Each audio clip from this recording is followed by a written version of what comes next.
করছেন যে 1 ঘন্টা 2 ঘন্টা লাইভ করে 1-2 লাখ টাকা ইনকাম, ও মাই গড, এটা কোয়াইট ইম্পসিবল ভাইয়া। আমি এখন পর্যন্ত ওইভাবে দেখিনি। হ্যাঁ, যারা হয়তো বা একটু একদম উপরে প্রফেশনালি হচ্ছে চলে গিয়েছে প্রফেশন ভাবে, বা হচ্ছে একটু ভাইরাল পার্সন আছে, তারা হয়তো বা সেটা করতে পারে, বাট আমরা আসলে এত চার্জ কখনোই করি না। অ্যান্ড এটা আমার কাছে একটা ভিত্তিহীন প্রশ্ন মনে হচ্ছে যে 1 ঘন্টা 2 ঘন্টা লাইভ করে 1-2 লাখ টাকা নিয়ে না, এটা আসলে পসিবল। এটা হয়তো বা আপনার একটা ভুল ধারণা হতে পারে। পয়লা বৈশাখে কোথাও কোথাও ঘুরতে যাওয়া হয়। আচ্ছা, আমি অলরেডি পয়লা বৈশাখে একটা শুট করে ফেলেছি 4-5টা মানে শাড়ি পরে এরকম থিমে। অ্যান্ড পয়লা বৈশাখে পার্সোনালি আমার ফ্রেন্ডের সাথে আমি ঘুরতে গিয়েছি।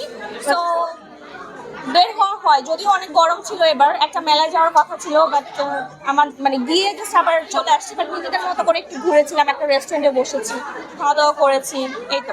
আচ্ছা, মনে হচ্ছে যে টোটালি হচ্ছে মানে ডিফারেন্ট, মানে অন্যবার এবার যদি জাঁকজমক একটা হচ্ছে পয়লা বৈশাখ প্রোগ্রাম হয়েছে আমাদের। আমি তো উত্তরার সাইডগুলোতে বলবো যে মানে সব প্রত্যেকটা ফ্যাক্টরি হচ্ছে আমাদের মেলা হয়েছিল, অ্যান্ড বেশ জাঁকজমক করে হয়েছে। মানে বৈশাখের দিন ছাড়াও আমরা যখন র্যান্ডম ডেগুলোতে ভিজিট করেছিলাম তখনও আমার কাছে বেশ ভালো লেগেছে যে আজকে মনে হয় বৈশাখ। আমার কাছে মনে হয় যে প্রত্যেকবারের থেকেও এবার সবাই বেশি এনজয় করেছে বৈশাখ।